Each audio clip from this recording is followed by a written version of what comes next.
یزید مبعوث ترین انسان تھا، اس وقت نے جو کارائے سر انجام دیے اس امت رسول اللہ صلی اللہ علیہ وسلم میں کسی سے نہیں ہو سکے۔ شہادت حسین رضی اللہ تعالیٰ عنہ اور اہانت اہل بیت سے فارغ ہو کر اس بدبخت نے مدینہ منورہ پر لشکر کشی کی اور اس مقدس شہر کی بے حرمتی کے بعد اہل مدینہ کے خون سے ہاتھ رنگے اور باقی ماندہ صحابہ رسول اور تابعین اس کی تیغ و ستم کی نذر ہو گئے۔ مدینہ منورہ کی تقریب کے بعد اس نے مکہ معظمہ کی تباہی کا حکم دیا اور حضرت عبداللہ بن زبیر رضی اللہ کی شہادت کا ذمہ دار ٹھہرا۔ انہی حالات میں وہ دنیا سے رخصت ہو گیا۔ اس کی توبہ رجوع کا مزید حال تو اللہ ہی جانتا ہے۔ اللہ تعالی ہمارے اور دوسرے اہل ایمان کے دلوں کو یزید کی محبت و الفت اور اس کے مددگاروں اور معاونین کی موانست اور ان تمام لوگوں کی دوستی جو اہل بیت نبوی صلی اللہ تعالی علیہ وآلہ وسلم کے بدخواہ رہے ہیں اور ان کے حقوق کو پامال کرتے آئے ہیں اور ان سے محبت و صدق عقیدت سے محروم رہے ہیں، محفوظ و مامون رکھے۔ جلال دیکھیے ذرا، مامون رکھے، مامون رکھے۔ اللہ تعالی ہمیں اور ہمارے احباب کو اہل بیت اور ان کے نیک خواہوں کے زمرے میں رکھے اور دنیا و آخرت میں اہل بیت کے مشرب و مسلک پر رکھے۔ سچا مذہب۔ اچھا پھر آگے دیکھیے، فرماتے ہیں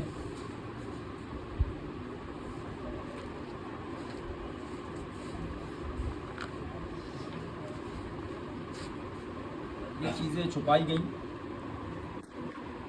کے ہوتے ہوئے امیر کیسے ہو سکتا ہے اور مسلمانوں کو اجماع اس پر کس طرح واجب ہو سکتا ہے آتا ہے، جبکہ اس وقت کے صحابہ کرام کی اولاد جو بھی موجود تھی اس کی اطاعت سے بیزار کا اعلان کر چکے تھے۔ مدینہ منورہ کے چند لوگ اس کے پاس شام اور جبر و اکرا پہنچ گئے تھے، مگر یزید کی ناپسندیدہ اعمال کو دیکھ کر واپس مدینہ چلے آئے اور عارضی بیعت کو فسخ کر دیا۔ ان لوگوں نے برملا کہا کہ وہ خدا کا دشمن ہے، شراب نوش ہے، تارک الصلاۃ ہے، زانی ہے، فاسق ہے، محارم سے صحبت کرنے سے بھی باز نہیں آتا ہے۔ ایک طبقہ ایسا بھی ہے جس کی رائے یہ ہے کہ یزید نے حضرت حسین رضی اللہ تعالیٰ عنہ کے قتل کا حکم نہیں دیا اور نہ ہی شہادت رضامند تھا۔ حضرت حسین اہل بیت رضی اللہ تعالیٰ عنہ کی شہادت سے وہ کبھی مسرور مطمئن نہیں ہوا۔ ہمارے نزدیک یہ رائے شیخ صاحب فرما رہے ہیں، ہمارے نزدیک یہ رائے مردود اور باطل ہے، کیونکہ یزید کی اہل بیت سے عداوت اور اہل بیت کی اہانت و ذلت کے واقعات تواتر کے ساتھ اس سے سرزد ہوتے رہے اور ان تمام واقعات سے انکار کرنا ازراہ تکلف ہے۔ ایک طبقے کی رائے یہ ہے کہ قتل حسین دراصل گناہ کبیرہ، کیونکہ ناحق مومن کا گناہ قتل کرنا کبیرہ میں آتا، کفر میں نہیں آتا، مگر لعنت تو کافروں کے لیے مخصوص ہے۔ ایسی رائے کا اظہار کرنے والوں پر افسوس ہے، وہ نبی صلی اللہ علیہ وسلم کا کلام سے بھی بے خبر ہیں کہ کیونکہ حضرت فاطمہ رضی اللہ تعالیٰ عنہ ان کی اولاد سے بغض، عداوت اور انہیں تکلیف و توہین کرنا باعث ایذا و عداوت نبی صلی اللہ علیہ وسلم ہے۔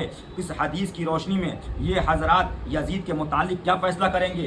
کیا اہانت رسول اور عداوت رسول اللہ کفر و لعنت کا سبب نہیں؟ یہ بات جہنم کی آگ میں پہنچانے کے لیے کافی نہیں کہ اللہ فرماتا ہے ان الذین یؤذون اللہ ورسولہ لعنہم اللہ فی الدنیا والآخرہ، وہ لوگ جو اللہ اور اس کے رسول کو ایذا پہنچاتے وہ یقیناً دنیا و آخرت میں لعنت کے مستحق اور خدا نے ان کے لیے دردناک عذاب مقرر کیا۔ بعض لوگوں کا خیال ہے تو کل ملا کے یہ چیزیں جو ہیں آگے دیکھیے،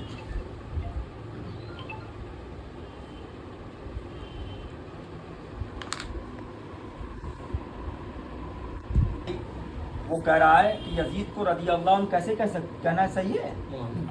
تو اس کے دل میں بھی دیکھیے خبیث کے کیا آیا، اور حضرت ابو طالب کے لیے تو اعلیٰ فرمایا، سچ فرمایا، خبیث گمان خبیث قلب سے پیدا ہوتے ہیں۔ کیسے آیا؟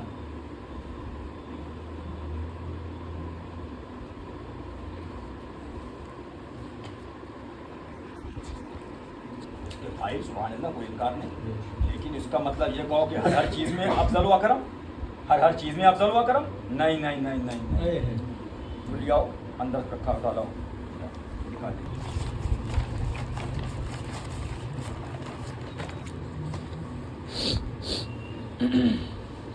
سب بیان کرتے پھر یہاں پر آئے پا چکا۔ ان حضرات میں ایک کو دوسرے سے بجمیع وجوہ افضل اور تمام افراد محمد میں اعلیٰ و اکمل نہیں کہہ سکتے۔ افضلیت مطلقہ مان لی، سبحان اللہ،